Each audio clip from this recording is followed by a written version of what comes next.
ഞങ്ങൾ വരണ്ടേ? അത് ടൗണിലേക്കോ?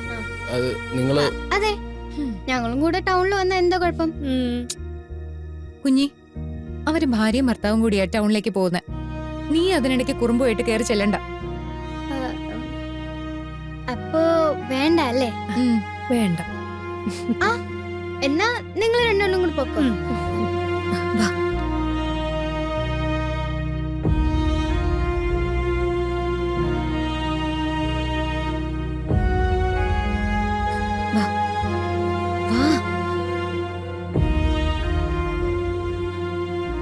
അതെ, നിങ്ങൾ പതിയെ വന്നാ മതിയേ. ഏട്ടനും ഏട്ടത്തെ അമ്മയും ടൗണിൽ ഒന്ന് ചുറ്റി അടിച്ചിട്ട് വാ.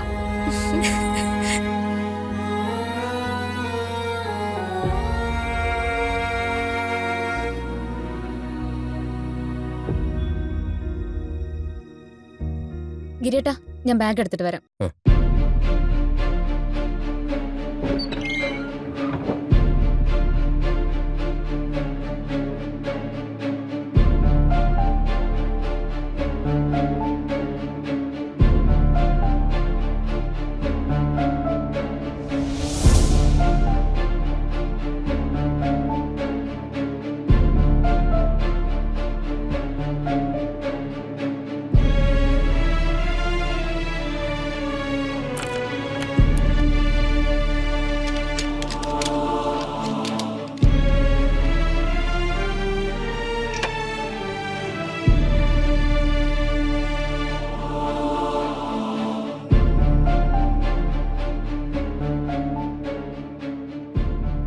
പാറു വെറുതെ ചാരിയിരുന്നാ മതി, പിള്ളേരോട്ടനെ വരുമല്ലോ.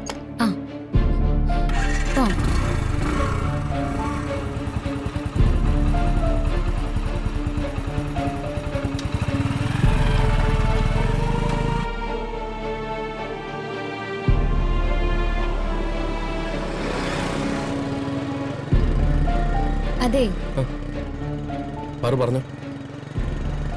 എന്റെ കാര്യത്തില് എന്തെങ്കിലും ഉത്തരവാദിത്തം ഉണ്ടോ? എന്താ പാറു അങ്ങനെ ചോദിച്ചത്? ദിവസങ്ങൾ ഓരോന്നായിട്ട് ഇങ്ങനെ പോവുക. സിദ്ധുവിനെ കുറിച്ച് എന്തെങ്കിലും ഒരു വിവരമുണ്ടോ? ഗിരിയേട്ടൻ സിദ്ധുവിനെ കുറിച്ച് എന്തെങ്കിലും അന്വേഷിക്കുന്നുണ്ടോ? ഞാൻ വിളിച്ചിട്ട് സിദ്ധുവിനെ ഫോണിൽ കിട്ടുന്നേ ഇല്ല. ഞാൻ അന്വേഷിക്കുന്നുണ്ട് പാറു. എവിടെ അന്വേഷിച്ചു? പാറു അറിയുന്നില്ലെന്നേ ഉള്ളൂ. ഞാൻ ഒരുപാട് സ്ഥലത്ത് ഡോക്ടറെ അന്വേഷിക്കുന്നുണ്ട്. എന്നിട്ട് കാര്യമായിട്ടുള്ള വിവരമൊന്നും കിട്ടിയില്ല. അതാ ഞാൻ പാറുവിനോടൊന്നും പറയായിരുന്നത്. പാറുവിനെ കൂടെ വിഷമിപ്പിക്കുന്ന എന്തിനാ? സിദ്ധുവിനെ എത്രയും പെട്ടെന്ന് കണ്ടുപിടിച്ചില്ലെങ്കിൽ എനിക്ക് ഭ്രാന്ത് പിടിക്കും. പാറു അങ്ങനെയൊന്നും ചിന്തിക്കരുത്. സമാനായിട്ടിരിക്കുക. അധികം വൈകാതെ തന്നെ ഡോക്ടറെ നമുക്ക് കണ്ടുപിടിക്കാം. എത്രയും പെട്ടെന്ന് വേണം. എനിക്കിനി കാത്തിരിക്കാൻ വയ്യ. പാറു അനുഭവിക്കുന്ന പ്രയാസം എനിക്ക് മനസ്സിലാവുന്നുണ്ട്. കരിനേലി കാവലമ്മയോട് ഞാനെന്നും പാറുവിൻ്റെ വിഷമം പറഞ്ഞ് പ്രാർത്ഥിക്കാറുമുണ്ട്. അമ്മ എത്രയും വേഗം ഡോക്ടറെ നമ്മുടെ മുന്നിൽ എത്തിച്ചേരും. പാറു വിഷമിക്കണ്ട, എല്ലാം ശരിയാവും.